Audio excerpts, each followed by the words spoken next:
réalisation diligente des engagements souscrits. Ce refus systématique du gouvernement continue de plomber la carrière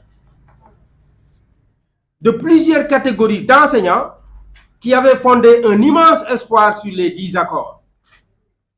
Il s'agit notamment des décisionnaires dont le statut mérite d'être revu, des professeurs de philosophie, des chargés de cours, des bénéficiaires de mise en position de stage et des professeurs contractuels qui attendent avec impatience leur formation à la FASTEF. Il s'y ajoute la formation des MEPS qui devait démarrer depuis le mois d'avril et l'examen de la situation des METP. À ce sombre bilan s'ajoute la persistance des lenteurs dans le virement des prêts au logement, le paiement des rappels et la mise à disposition des parcelles non viabilisées. Sur tous ces accords, nous attendons le gouvernement du Sénégal qui verse jusqu'au moment où nous vous parlons dans le dilatoire. Non content de ne pas honorer ses engagements, le gouvernement persiste dans le dilatoire et multiplie ses actes de provocation. Il s'agit entre autres du refus de convoquer le comité de suivi. Il s'agit également du blocage de la formation des enseignants et de la réduction drastique des quotas pour le paiement des rappels et également de l'arrêt constaté au niveau des bureaux relevant des projets d'actes d'avancement dans ce qui concerne naturellement la gestion de la carrière des enseignants. À ces mots s'ajoute la diabolisation, la traque et les arrestations multiples d'enseignants sur la base de leur appartenance politique, ainsi que des tentatives d'intimidation et de violation de droits et libertés consacrés par la charte fondamentale de notre pays.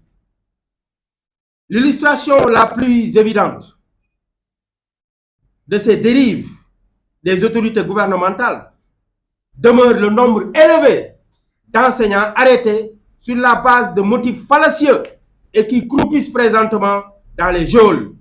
Le dernier exemple est celui du camarade Serigne Saliou Gueye, professeur au CEM SCAT Urbam, accusé à tort et emprisonné. Nous pouvons également citer les cas des camarades Abdoulaye Diatta et Cornel Lambal du lycée de Diouloulou, suspendus pour une durée de 4 mois avec une réduction à moitié du salaire et traduits également en conseil de discipline pour révocation. Ces sanctions lourdes et injustes leur ont été infligées sur la base de rapports carents et infondés des autorités scolaires et académiques qui les accusent d'avoir fait vaquer les cours. À côté de ces mesures hâtives et abusives, nous comptons également ce que nous appelons des mesures qui portent sur les violations des libertés individuelles et collectives.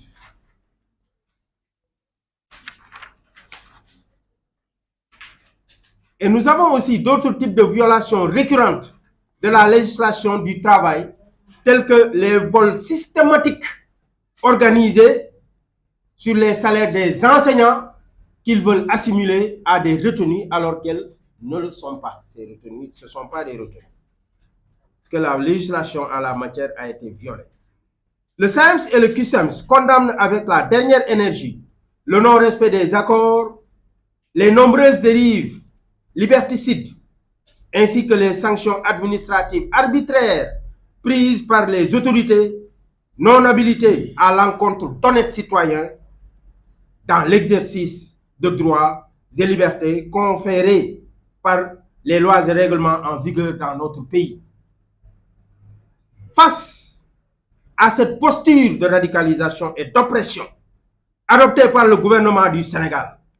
Le SAEMS et le CUSEMS tiennent à rappeler aux enseignants du Sénégal, comme le disait Albert Einstein, que le monde est dangereux à vivre, non pas tant à cause de ceux qui font le mal, mais à cause de ceux qui regardent et laissent faire.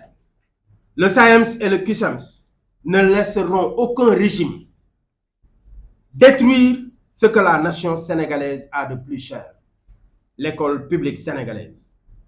Nous appelons tous les enseignants à une forte mobilisation et au strict respect du plan d'action ci-dessous pour exiger du gouvernement la convocation sans délai du comité de suivi des accords par le ministre de la fonction publique pour une mise en œuvre diligente de tous les engagements souscrits. L'annulation des mesures administratives injustes prises contre les collègues du lycée de Diouloulou, l'arrêt systématique du vol organisé sur les salaires d'honnêtes citoyens, le respect des principes de l'état de droit et des libertés individuelles et collectives de tous les citoyens du Sénégal. Ainsi, nous décrétons le plan d'action suivant. Mardi 30 mai 2023, ça veut dire hier, débrayage à 9h plus AG d'établissement. Le mercredi 31 mai 2023, débrayage à 10h plus conférence de presse. Le jeudi 1er juin 2023, grève totale plus la remise d'une lettre ouverte à tous les partenaires sociaux de l'école et aux partenaires techniques et financiers. Enfin, nous prenons l'opinion publique nationale et internationale à témoin et rappelons que nous ne transigerons jamais sur le combat relatif à l'appurement du passif des accords et y invitons tous les syndicats soucieux de la préservation de l'intérêt supérieur du monde du travail et du progrès social. En ce qui concerne maintenant la persistance du gouvernement dans cet immobilisme et ces tentatives de restriction de liberté, nous tenons à rappeler que si cela persiste, le gouvernement sera tenu pour le seul et unique responsable de toutes les dérives et perturbations qui adviendront dans le système éducatif sénégalais. Donc, camarades, je viens de vous faire l'économie de notre texte liminaire qui vous a été également transmis. Et je vais laisser la parole au camarade de Ndongosar, l'EG du CUSEMS, qui va vous en faire l'économie en bon Wolof Saint-Louisien. Camarade,